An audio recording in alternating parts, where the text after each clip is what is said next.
ನಾಗರಹೊಳೆ ಬಂಡೀಪುರ ಅರಣ್ಯ ವ್ಯಾಪ್ತಿಯಲ್ಲಿ ಕಾಡು ಪ್ರಾಣಿಗಳ ಮಾನವ ಹಾಗೂ ಕಾಡು ಪ್ರಾಣಿಗಳ ಸಂಘರ್ಷ ಹೆಚ್ಚಾದಂಥ ಹಿನ್ನೆಲೆಯಲ್ಲಿ ರಾಜ್ಯ ಸರ್ಕಾರ ನವೆಂಬರ್ 7ರಂದು ಸಫಾರಿಯನ್ನು ಬಂದ್ ಮಾಡಿ ಆದೇಶವನ್ನು ಹೊರಡಿಸಿತ್ತು.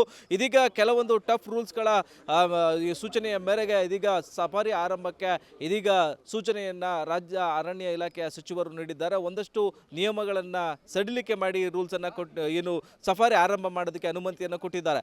ಆದರೆ ಹಲವು ದಿನಗಳಿಂದ ರೈತರು ಒಂದು ಬೇಡಿಕೆ ಇತ್ತು, ಸಫಾರಿಯನ್ನು ಬಂದ್ ಮಾಡಬೇಕು, ಕಾಡು ಮತ್ತು ವನ್ಯಪ್ರಾಣಿಗಳ ಸಂಘರ್ಷವನ್ನು ತಡಿಬೇಕು ಅನ್ನೋ ಒಂದು ಹೋರಾಟವನ್ನು ಮಾಡಿದ ಪರಿಣಾಮವಾಗಿ ಸಫಾರಿ ಬಂದಾಗಿತ್ತು. ಇದೀಗ ಸಫಾರಿ ಆರಂಭ ಮಾಡೋದಕ್ಕೆ ಹೊರಟಿರುವಂಥ ರಾಜ್ಯ ಸರ್ಕಾರದ ಈ ಒಂದು ಆದೇಶವನ್ನು ಧಿಕ್ಕರಿಸಿ ಇದೀಗ ರೈತರು ಕೂಡ ಪ್ರತಿಭಟನೆಯನ್ನು ಮೈಸೂರಿನ ಅರಣ್ಯ ಭವನದ ಮುಂಭಾಗ ಹಮ್ಮಿಕೊಂಡಿರುವಂಥದ್ದು. ಮೈಸೂರಿನ ರಾಜ್ಯ ಕಬ್ಬು ಬೆಳೆಗಾರರ ಸಂಘದ ವತಿಯಿಂದ, ಕರ್ನಾಟಕ ರಾಜ್ಯ ರೈತ ಸಂಘದ ವತಿಯಿಂದ ಈ ಒಂದು ಸಫಾರಿಯನ್ನು ಬಂದ್ ಮಾಡಿ ಅನ್ನೋ ಒಂದು ಒತ್ತಾಯವನ್ನು ಮಾಡಿದ್ದಾರೆ.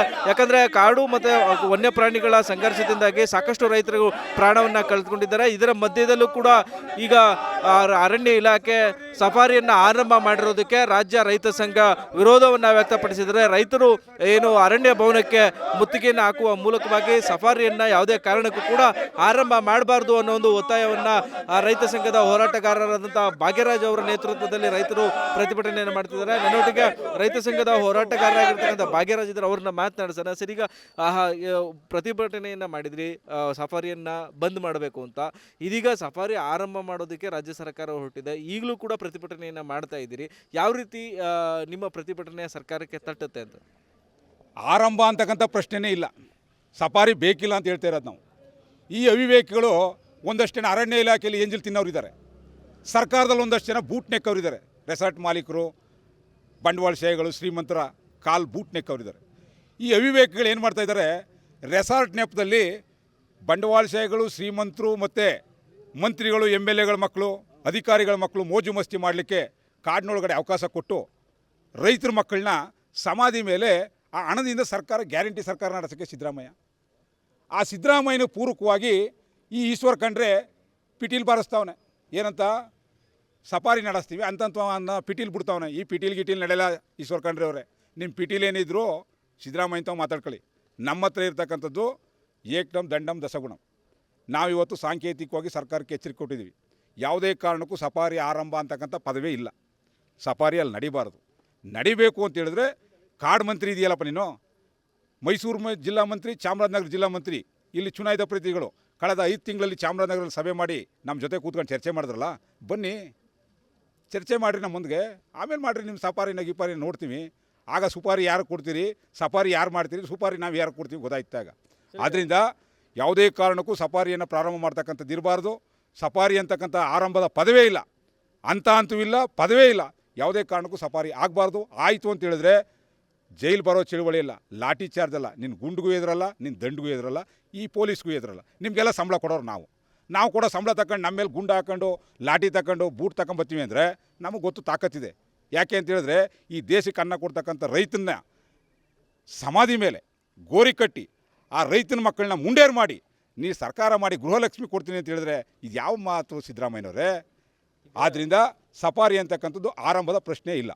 ಈಗ 50% ಮಾಡ್ತೀವಿ, ಅದಾದಮೇಲೆ ನೋಡಿಕೊಂಡು ಪ್ರಾಣಿ ವನ್ಯಜೀವಿಗಳ ಸಂಘರ್ಷ ಕಡಿಮೆ ಆಗೋದನ್ನು ನೋಡಿಕೊಂಡು ನೆಕ್ಸ್ಟ್ ಕಂಟಿನ್ಯೂ ಮಾಡ್ತೇವೆ, ತಜ್ಞರ ವರದಿನ ತಗೊಂಡಿದ್ದೀವಿ ಅಂತ. ಯಾಕಂದರೆ ಸಫಾರಿ ಬಂದ್ ಮಾಡಿದರೂ ಕೂಡ ವನ್ಯಪ್ರಾಣಿಗಳು ಮಾನವರ ಮೇಲೆ ಅಟ್ಯಾಕ್ ಮಾಡ್ತೇವೆ, ಜಾನುವಾರ ಮೇಲೆ ಅಟ್ಯಾಕ್ ಮಾಡ್ತೇವೆ, ಇದು ನಿಲ್ಲಲ್ಲ. ಹೀಗಾಗಿ ಸಫಾರಿಯ ಒಂದಷ್ಟು ಟಫ್ ರೂಲ್ಸಲ್ಲಿ ಸಡಿಲೀಕರಣ ಮಾಡ್ತೇವೆ ಅನ್ನೋದು ಸರ್ಕಾರದ ಒಂದಷ್ಟು ಗೈಡ್ಲೈನ್ಸ್. ಸಾರಾಯಿ ನಿಂತೋಯ್ತು, ಲಾಟ್ರಿ ನಿಂತೋಯ್ತು, ಜನ ಆವಾಗ ಬೀದಿಗೆ ಬರಲಿಲ್ವಾ? ಸಫಾರಿ ನಿಂತರೆ ಬೀದಿಗೆ ಬರ್ತಾರೆ ಅಂತ ಹೇಳಿದ್ರೆ ನಿನ್ನ ಸರ್ಕಾರ ಏನೋ ಕಡಲೆ ಬೀಜ ತಿಂತ ಇದೆಯಾ? ಅವ್ರಿಗೆ ಆಲ್ಟರ್ನೇಟ್ ಮಾಡಪ್ಪ. ಸರ್ಕಾರ ಅಂತ ಯಾಕೆ? ಸರ್ಕಾರ ಅಂದ್ರೆ ಏನು ಹಾಗಾದರೆ? ಸಮಸ್ಯೆ ಇದ್ದಾಗ ಪರಿಹಾರ ಮಾಡ್ತಕ್ಕಂಥದ್ದು ಸರ್ಕಾರದ ಜವಾಬ್ದಾರಿ. ಆ ಸಮಸ್ಯೆನ ಬಗೆಹರಿಸಲಿಕ್ಕೆ ನೀವು ಅಸಮರ್ಥರಾದ್ರೆ ಮನಗೋಗ್ರಿ. ಅಂದರೆ ಬೇರೆಯವರು ರೆಸಾರ್ಟ್ ಮಾಲೀಕರು, ರೆಸಾರ್ಟಲ್ಲಿ ಬಂಡವಾಳ ಲಾಸ್ ಆಗ್ತಾಯಿದೆ, ಸರ್ಕಾರಕ್ಕೆ ಆದಾಯ ಇಲ್ಲ, ಅಲ್ಲಿರ್ತಕ್ಕಂಥ ಕೆಲಸ ಮಾಡೋ ಕಾರ್ಮಿಕರು ಬೀದಿಗೆ ಬರ್ತಾರೆ ಅಂತ ಹೇಳಿದ್ರೆ ನೀವು ಬೇರೆ ಕೆಲಸ ಮಾಡಿ ಅವ್ರಿಗೆ ಅನುಕೂಲ ಮಾಡಿಕೊಡಿ. ಅಂದರೆ ಅವ್ರ ಹೆಸರಿನಲ್ಲಿ ರೆಸಾರ್ಟ್ ಮಾಲೀಕರ ಬೂಟ್ನೇಕ ಕೆಲಸನೀಗ ಸರ್ಕಾರ ಮತ್ತು ಅರಣ್ಯ ಇಲಾಖೆ ಅಧಿಕಾರಿಗಳು ಮಾಡಬಾರ್ದು. ಅದು ಯಾವನೋ ತಗ್ನಂತಪ್ಪ. ಇಲ್ಲಿ ಹುಲಿ ಸತ್ತೋ ಜನಕ್ಕೆ ಭಾರಿ ಆರ್ಭಟ ಮಾಡ್ಕೊಂಬತ್ತಾನೆ, ಹುಲಿಯ ತಜ್ಞರು. ಇಲ್ಲಿ ಜನ ಹುಲಿ ಮನುಷ್ಯನ ತಿಂದು ಜನಕ್ಕೆ ಅವ್ನು ಸದ್ದೇ ಇರಲ್ಲ, ಗುಹೆ ಒಳಗೆ ಹೊಂದ್ಕೋತಾನೆ. ಅಂದರೆ ನಿಮ್ಮ ಪ್ರಾಣಿಗಳ ರಕ್ಷಣೆ ಏನಿದೆ ನಮ್ಮ ನಾಡಿನೊಳಗಡೆ ಬರದೇ ರೀತಿ ಒಂದು ಪ್ರಾಣಿನೂ ಕೂಡ, ಒಂದು ಹುಲಿ, ಚಿಮ್ಮ, ಚಿರತೆ, ಆನೆ ಏನಿದೆ ಮುಳ್ಳಂದಿಯಿಂದ ಹಿಡಿದು ನವಿಲಿಂದ ಹಿಡಿದು ನನ್ನ ಕಾರ್ಡ್ಗೆ ನಿಮ್ಮ ಕಾರ್ಡ್ನಿಂದ ನಮ್ಮ ರೆವಿನ್ಯೂ ಲ್ಯಾಂಡಿಗೆ ಬರಬಾರ್ದು, ಬೀಗ ಹಾಕಳಿ. ಸಫಾರಿನಾರು ಮಾಡಿ, ರಾತ್ರಿನಾಗ ಮಂತ್ರಿ MLAಗಳು ಕರ್ಕೊಂಡೋಗಿ ಅಲ್ಲಿ ಯಾರು ಮಲಗಿಸಿ, ನಾವು ಬೇಡ ಅಂತ ಹೇಳಲ್ಲ. ಈಗ ಹುಲಿ ನೋಡಬೇಕು ಅಂತ ಬರ್ತಾವನಲ್ಲಪ್ಪ, ಕರ್ಕೊಂಡೋಗ್ಬಿಡ್ರಿ ಜೂಗಾಡಿನೊಳಗೆ, ಹುಲಿ ಒಳಗೆ ಬಿಡ್ರಿ, ಅವನ್ನ ಮುದ್ದಾಡಲಿ. ಯಾರು ಬಂಡವಾಳಶಾಹಿ ಇವತ್ತು ಸಫಾರಿ ಬೇಕು ಅಂತ ಹೇಳ್ತಾ ಇದ್ದಾನಲ್ಲ, ಅವನ್ನ ಕರ್ಕೊಂಡೋಗಿ ಜೂಗಾಡಲ್ಲಿ ಹುಲಿ ಅದಲ್ಲ ಆ ಬೋನ್ನೊಳಗೆ ಬಿಡಿಯೋನ, ಆ ಬೋನ್ನೊಳಗೆ ಮುದ್ದಾಡ್ಕೊಂಡು ಅದಕ್ಕೆ ಮುತ್ತಿಕೊಂಡು ಕಿಸ್ ಕೂತ್ಕೊಂಡು ಅವ್ನು ಬರಲಿ ಈಚೆಗೆ. ಇಲ್ಲಿ ನೀ ಬಂದು ಕುಡ್ಕೊಂಡು ಮಧ್ಯೆ ಮಾಂಸ ಗಾಂಜಾ ತಿನ್ಕೊಂಡು ಮಜಾ ಮಾಡಿಕೊಂಡು ರಾತ್ರಿನಾಗ ಹೋಗಿ ನಿಮ್ಮ ಮನೇಲಿ ಮನಿಕ. ನನ್ನ ರೈತ ಮಕ್ಕಳು ನಿನಗೆ ಆಹಾರ ಕೊಡೋಕ್ಕೋಸ್ಕರವಾಗಿ ಹಗಲು ರಾತ್ರಿ ಕಾಡು ಕಾದು ಜಮೀನು ಕಾದು ವ್ಯವಸಾಯ ಮಾಡ್ಲಿಕ್ಕೆ ಹೋಗಿ ಪ್ರಾಣ ಕಳ್ಕೊಂಡು ನನ್ನ ಮಕ್ಕಳು, ನನ್ನ ರೈತ ಮಕ್ಕಳು ಮುಂಡೇರಾಗಬೇಕಾ? ಇದಕ್ಕೇನ್ರಿ ನಿಮ್ಮ ಸರ್ಕಾರ ಇರೋದು?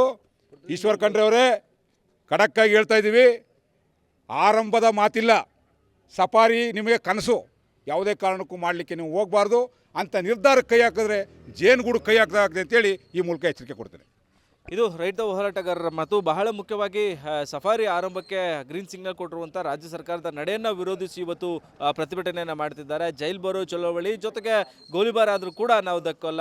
ನೀವು ಮೋಜಿ ಮಸ್ತಿ ಮಾಡೋದಕ್ಕೆ ರೆಸಾರ್ಟ್ ಮಾಲೀಕರ ಒಂದು ಒತ್ತಡಕ್ಕೆ ಮಣಿದು ಈ ರೀತಿಯಾದಂತಹ ಸಫಾರಿ ಆರಂಭಕ್ಕೆ ಕೊಟ್ಟಿರುವಂಥ ಗ್ರೀನ್ ಸಿಗ್ನಲನ್ನು ಈ ಕೂಡಲೇ ಹಿಂಪಡಿಬೇಕು, ಇಲ್ಲಾಂದರೆ ಉಗ್ರ ಹೋರಾಟವನ್ನು ಮಾಡ್ತೇವೆ ಅನ್ನೋದು ರೈತ ಸಂಘದ ಹೋರಾಟಗಾರರ ಎಚ್ಚರಿಕೆ. ಕ್ಯಾಮ್ರಾಮನ್ ಧನು ಜೊತೆ Suresh B, Guarantee News, Mysuru. ನಿಮ್ಮೂರಿನಿಂದ ವಿಶ್ವ ಮಟ್ಟದವರೆಗೆ ರಾಜಕೀಯ, ಸಿನಿಮಾ, ಸ್ಪೋರ್ಟ್ಸ್ ಯಾವ ಸುದ್ದಿಯೂ ಮಿಸ್ ಆಗಲ್ಲ. ಬರೀ ಸುದ್ದಿಯಷ್ಟೇ ಅಲ್ಲ, ಜೊತೆಯಲ್ಲೇ ಇರುತ್ತೆ ವಿಶ್ಲೇಷಣೆ. ಗ್ಯಾರಂಟಿ ನ್ಯೂಸ್ನ ಸಬ್ಸ್ಕ್ರೈಬ್ ಮಾಡಿ, ಫಾಲೋ ಮಾಡಿ, ಕ್ಷಣ ಕ್ಷಣದ ಅಪ್ಡೇಟ್ಸ್ ಪಡೆಯಿರಿ.